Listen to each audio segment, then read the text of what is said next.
Good health to all from Rexall.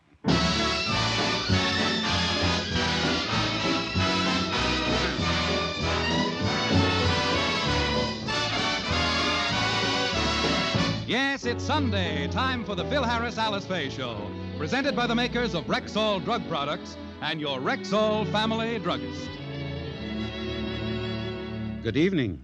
This is your Rexall family druggist, taking a little time from behind the prescription counter this Sunday evening to speak for all 10,000 of us. The 10,000 druggists who have added the word Rexall to our own store names. You can always tell us by the orange and blue Rexall sign in our windows. The sign means that we carry the 2,000 or more drug products made by the Rexall Drug Company. They range all the way from aspirin to penicillin, and they're as fine and pure and dependable as science can make them. We recommend them to our customers because we know you can depend on any drug product that bears the name Rexall. Good health to all from Rexall.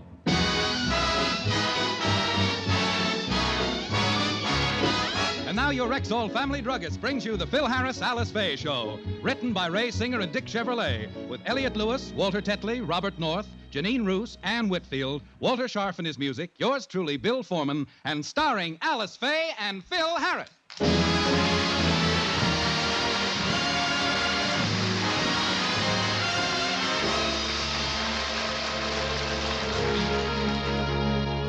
It's Friday, and time for Phil's weekly band rehearsal.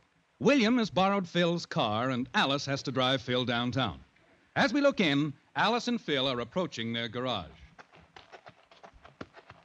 I don't know why you let Willie take my car anyway, Alice. The guy's always mooching something. Oh, it doesn't matter, Phil. I'm driving you down. That's what I'm talking about. I'm not too crazy about the way you handle a car. You ain't too careful, you know. Now, how can you say that? I drove you to rehearsal last week, and I did all right, didn't I? Yeah.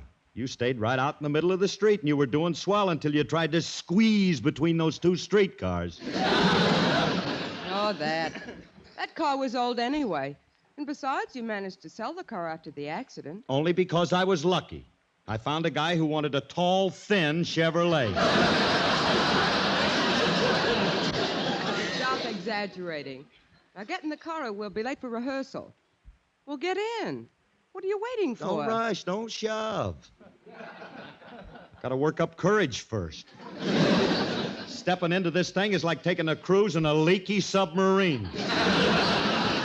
The odds are against you. Look, I'm a good driver, and you have nothing to worry about. Now get in. Okay. I know what I'm doing every minute. Now be quiet. Eeny, meeny, miny, mo. What are you doing now? That's the only way I can tell which one of these pedals is the clutch. It's the left one, the one I tied the ribbon on for you. Please, Alice, will you get started?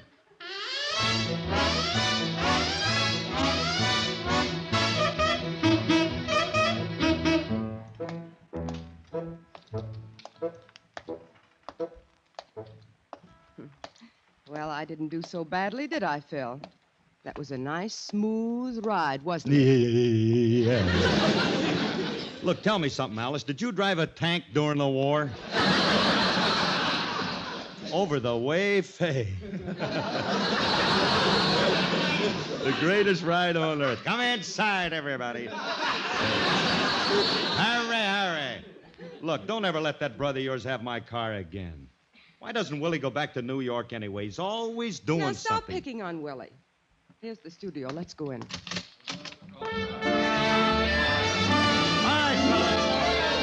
right, fellas, your maestro's here. Hold it with a holler, hold it. Hold it, will you, lady, please? Stop that. Keep out of that, lady. Must be some way I can get rid of this harpist. Miss, will you please keep that Irish piano quiet? I don't want to hear another... Phil, don't you yell at Barbara.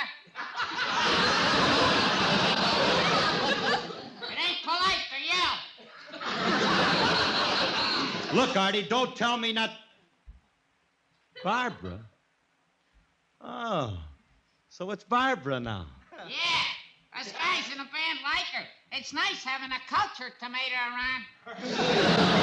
Now, look, will you sit down? Go back and sit down. Now, look, we're doing That's What I Like About the South next Sunday, so let's run it over. Barbara wrote a new arrangement for that. You want to hear it? No, I don't want to hear it. Now, go back and sit down. We're going to do it the way I always do it. Okay, fellas. 1, 2.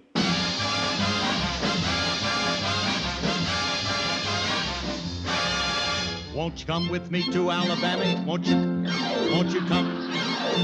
Won't you come? Alabama. Hold that! Hold! No, cut that out! No, lady, please!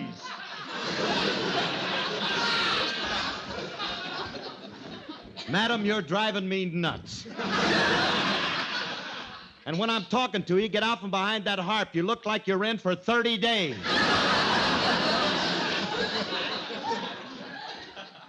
What the heck was that? Barbara's arrangement. Barbara, oh, that does it. That's all. Lady, I want you to take that spaghetti stretcher and get out of here. Now, don't stand there. Go. Mr. Harris.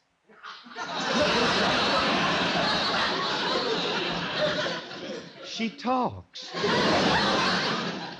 Mr. Harris, for 5 weeks I have restrained myself in what I believe is an admirable fashion.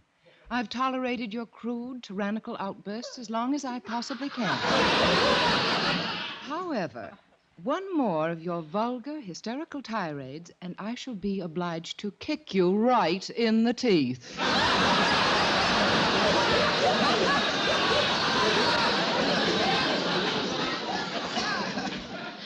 You only dare say that because you're taller than I am.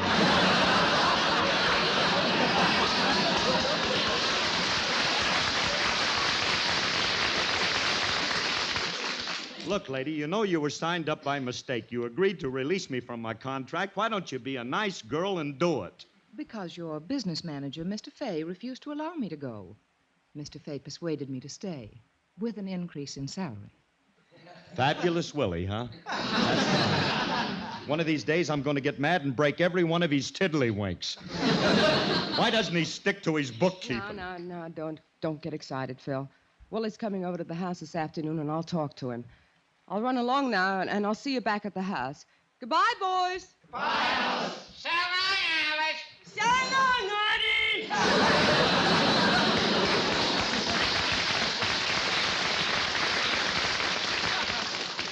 Something's got to be done about that Willie. I know. Now, look, you guys, we got a rehearsal to do, and I want you all to... Fellas, stop crowding around Barbara's harp and get back to your seats. I ain't gonna have no dame erupting my organization. Hi, Curly. And furthermore, I want to tell you all that I'm not... Wow. Mr. Remley has arrived. Only an hour late, but he's here. Yeah? I appreciate your thoughtfulness, Mr. Remley, in showing up at all. Oh, that's all right, Curly. Anytime I can do anything to You better keep quiet. That's what you better do. You hold up a whole rehearsal, cost me a lot of money, inconvenience the guys, and you don't even give an excuse. What happened? I came in late. I know you came in late, but why did you come in late? Why? Because I didn't get here in time. Sometimes you ask the silliest questions, Curly. Look, Remley, I'm sick and tired of you coming in late for rehearsals, and I'm not going to stand for it. What are you hiding behind your back? What do you got in your hand? Present. Now, trying to get on the good side of me, huh? What do you got, Frankie? A pipe? Uh-uh. Shirt? Uh-uh. Keychain? Uh-uh. Well, what do you got? Delphiniums.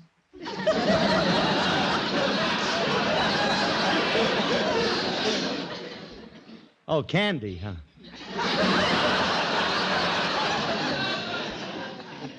These are flowers. Flowers for me? Oh, gee, Frankie. Oh, flowers. Nobody's brought me flowers since Alice took me out on our first date. Why'd you bring flowers? Because Barbara likes them. They're for her. Oh, no, Remley, not you. Look, What? I'm going to talk to you later. Now go sit down. I've got to go over my number.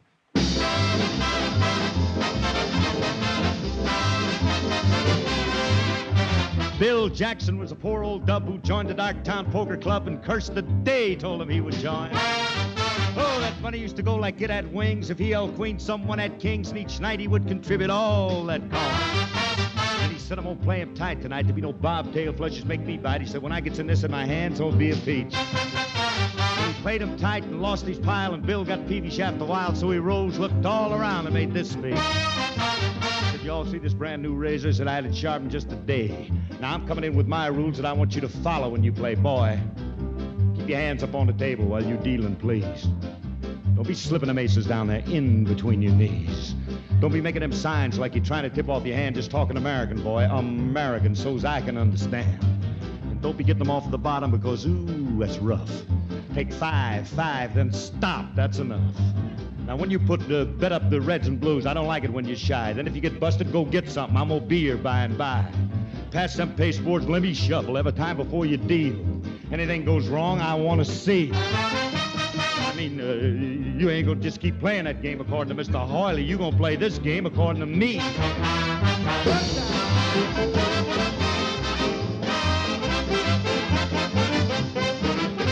Now, sitting right there in that there clan, they chanced to be a one-eyed man, and Bill kept on watching him out of the corner of his eye. Go one eye with dealing then would cost that Bill another 5 or 10. Bill got up again, looked all around him with a sigh. He said, Lord, it's an awful shame. Said, someone's cheating in this here game. Said, cause it ain't gonna do for me to name the guy. So I refrained from mentioning the party's name. If I catch him cheating just once again, I'm gonna take this fist and close that other eye. Now, do you see this brand new razor? I had it sharpened just a day. I'm coming in with my rules that you must follow when you play Egghead. Keep your bony hands up there while you giving them out, please. Don't be slipping them wildies down there in between your knees. Don't be making them funny signs because you're still trying to tip off your hand. You better talk an American big A, so's I can understand. And stop getting them off the bottom. I'm trying to tell you it's rough. This is the Army game. 5, halt. That's enough. Now, when you bet, put up the reds and blues. I don't like it when you're shy. Then if you run out of gas, go get pumped up. I'm going to be here by and by. Pass them pasteboards, let me rivel every time before you deals. Anything goes wrong, I'd love to see. I'm telling you, you ain't gonna play the game now according to that Mr. Hoyley. You gonna play this game according to me. Now, Henry, if you'll break the seal on that new deck of bicycles, we'll get on from here. Yeah.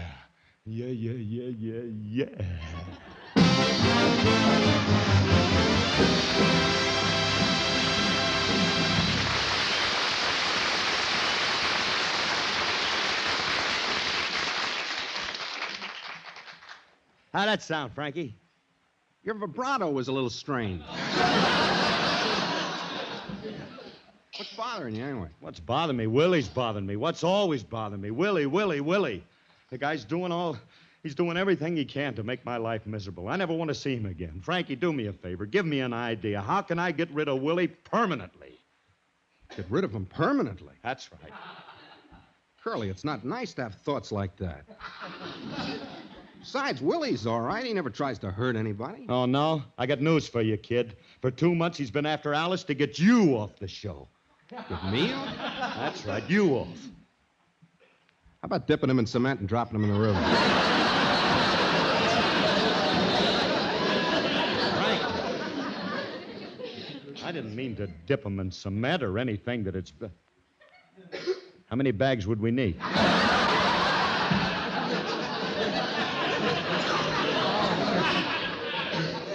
We could take him down at... Nah, Frankie, don't get gruesome. You can't blame me when a guy's trying to do me out of my job. Ain't nobody gonna do you out of a job with me. I need you on this show. Don't worry about it. In fact, in this coming Sunday script, you've got most of the comedy lines. You'll be the funniest one on the show this week. This week, he said.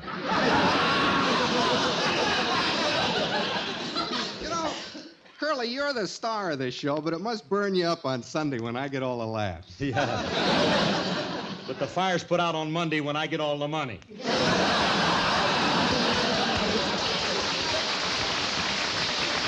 Frankie, I want you to know one thing. Just because I'm nice to you, don't think that you can... there you are, Mr. Harris. Here comes Mr. Stevens. Who's he? He's the sponsor's representative. Now, be nice to him. All right, I'll be nice to him.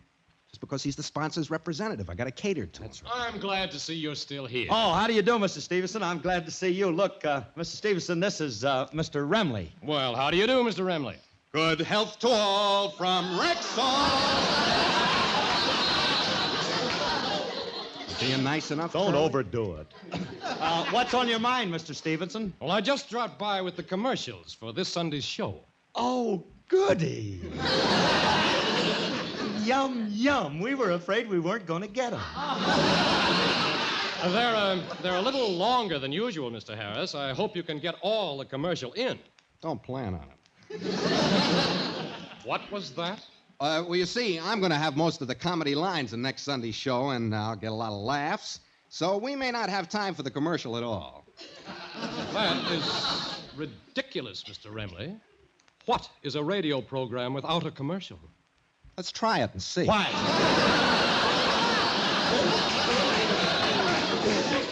Will you keep quiet? This man is from the checks every week, the cow that makes with the moo. Now, quiet. Of course, certainly, we're going to have the commercials, Mr. Stevenson. Okay, we'll try it. I think you'll find the commercials exceptionally interesting this week. I hope so. What are you going to talk about? Rexall. Again? You did that last week. The week before. What's the matter with you guys? You got a one-track mind? Mr. Harris, you don't mind doing our commercials, do you? Mr. Stevenson. Perish the thought. I listen to him every week, and I know him by heart. I know you can depend on any product that bears the name Rexall. There are over 10,000 independent Rexall drugstores, and you can recognize a Rexall store just like that by their famous pink and purple sign. Mr. Harris, the colors of the Rexall sign are orange and blue. Well, stupid old me. Orange and blue? Oh, beautiful color scheme, isn't it, Frankie?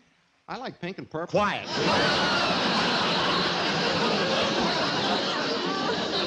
I'm sorry I forgot the colors, Mr. Stevenson, but I promise you that it'll never happen again. Well, I hope not. Oh, it won't. And to make sure, I'm going home and dye my kids one orange and one blue. I think he'd do it, too. Well, thank you for your cooperation, Mr. Harris. Now, if you'll excuse me, I have to run along. Oh, wait a minute, Mr. Stevenson. Why don't you stick around and then you come home to dinner with me? Well, thanks, but I'm too busy. You see, I'm looking for a man to head the bookkeeping department in our Canadian store in Vancouver. You wouldn't happen to know of a capable man, would you, Mr. Harris? No, I wouldn't know nothing about no bookkeeper? To send to Vancouver, Canada? 2,000 miles away? William! You know somebody? Know somebody? Deed I do. Deed I do. My brother-in-law, Mr. Faye. Oh, yes, I've met Mr. Faye. Yes, he seems like a very competent man. Does he have a good business head? 2 of them. One pink and one purple. Mr. Stevenson, may I tell you that Willie's been handling Alice's money for years? I guarantee inside of 6 months he'll have Rexall almost as rich as Alice. Well, why don't you send him over to see me this afternoon, Mr. Harris? He might be just the man I'm looking for. Good day. Goodbye. Hey, we're shipping Willie off to Canada. Yeah, what a wonderful way to get rid of somebody that's always getting in your hair. Hey, Mr. Stevenson. Yes? Can you use a tall, thin harp player up there, too?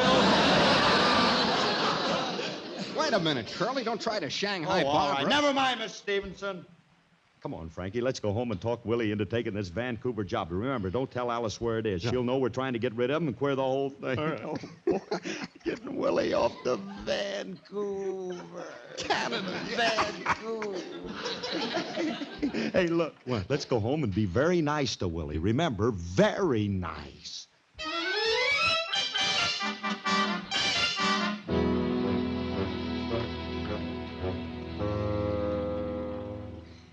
William, from now on, don't do or say anything to antagonize Phil. I'm merely trying to help him. Now, please, please. Please, please. When Phil comes home, do me one favor. Don't greet him the way you always do. That burns him up more than anything else. You mean I shouldn't say, "Good morning, Philip"? Good morning, William. Oh, Philip, I didn't hear you come in. Now, Phil, control yourself. Willie wasn't saying that to you. He didn't mean to. Oh, hello, Frankie. Good morning, Alice. And why shouldn't Willie say that to me? My day isn't complete until I've heard it. I'd give anything to hear it just once more. Good morning. Not you. Alice, did you ever stop to realize, did you ever just realize how lucky you are to have a brother like this? You think I'm lucky to... Phil Harris, have you been... Not a drop.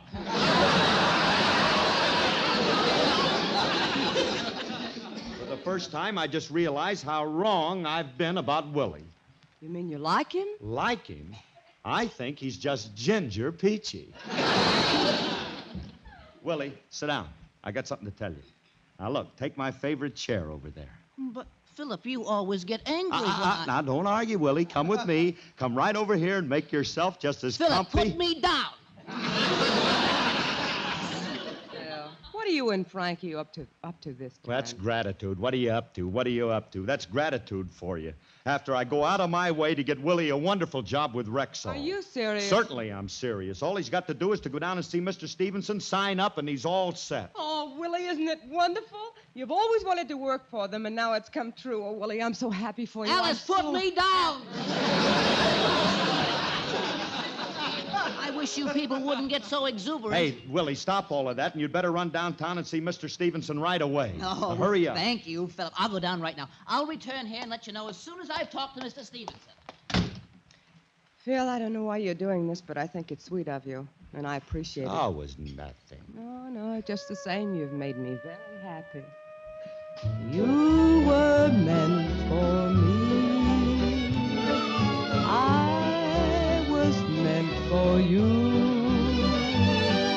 Nature patterned you, and when she was done, you were all the sweet things rolled up in one. You're like a plain new melody that never lets me free. For I'm content. The angels must have sent you, and they meant you just for me.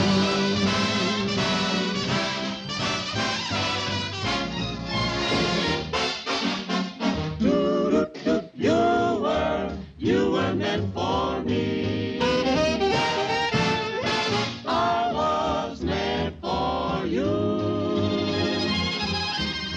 Nature patterned you, and when she was done, you were all the sweet things rolled up in one. You're like a plain melody that never lets me free. For I'm content, the angels must have sent you, and they meant you just for me.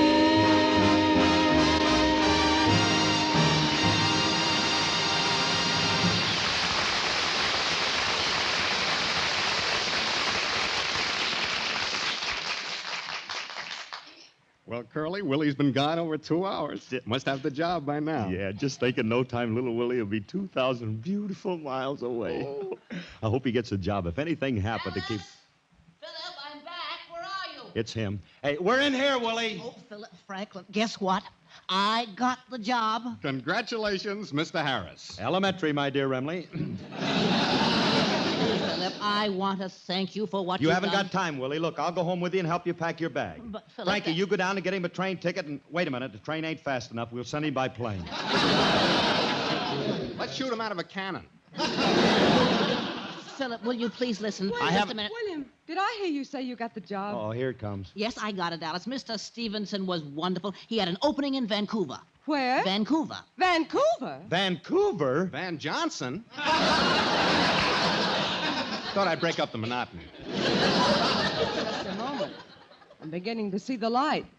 Willie, do you mean they're sending you to Vancouver, B.C.? British Columbia? Of course not, honey. The job is in Vancouver, B.C., beside Cucamonga.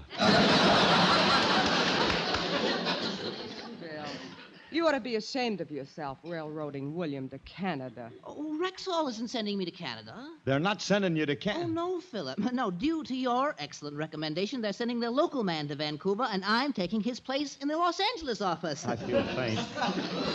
I feel faint. Yeah, when Mr. Stevenson found out I was your business manager, Philip, he arranged it so I could handle both jobs. He didn't think it was fair to take me away from you. Mm-hmm.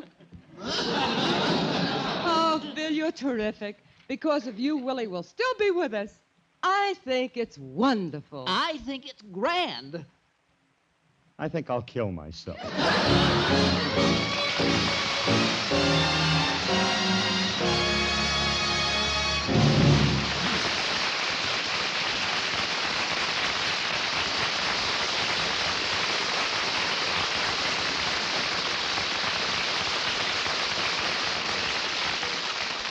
Bill and Alice will be back in a minute. Now, listen to an important question. Because you're a family druggist, and because I'm the mother of a family, I'd like to know why you recommend Rexall drug products. To answer that, ma'am, I'd like to tell you a little story. Some years back, if the world's physicians and surgeons ran want ads for the thing they need, you might have seen one that read something like this. Wanted, a new adhesive formula, medicated to lessen dangerous and painful skin irritation, but still having all the stick-to-itiveness of regular adhesive tape. Now, there wasn't such an ad, of course, but there was such a problem. And Rexall's men of science cooperated with some of the country's leading doctors in tackling it. Today, ma'am, at every store with the orange and blue Rexall sign in the window, you can buy Rexall Pro Cap adhesive plaster. Yes, years of careful and thorough research in Rexall's big laboratories have given to the public a tape that not only sticks better and stays put longer, but is less irritating than ordinary adhesive plaster. Now, that's just one example, but we family druggists know that every one of the 2,000 or more drug products made by the Rexall Drug Company get that same kind of patient, accurate research and testing. And that's why you recommend them to your customers. Yes, ma'am. You see, we Rexall druggists know you can depend on any drug product that bears the name Rexall. Good health to all from Rexall.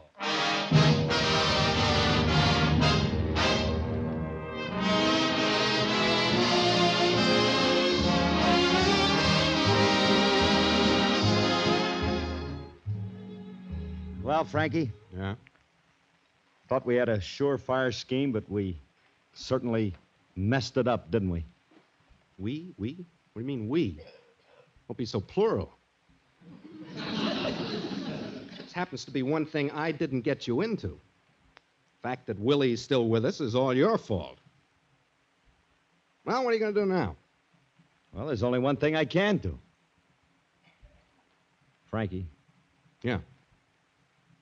how much cement did you said we'd need? Oh, wait a minute, Curly. You said yourself that was too gruesome for Willie. It ain't for Willie. This one's for me.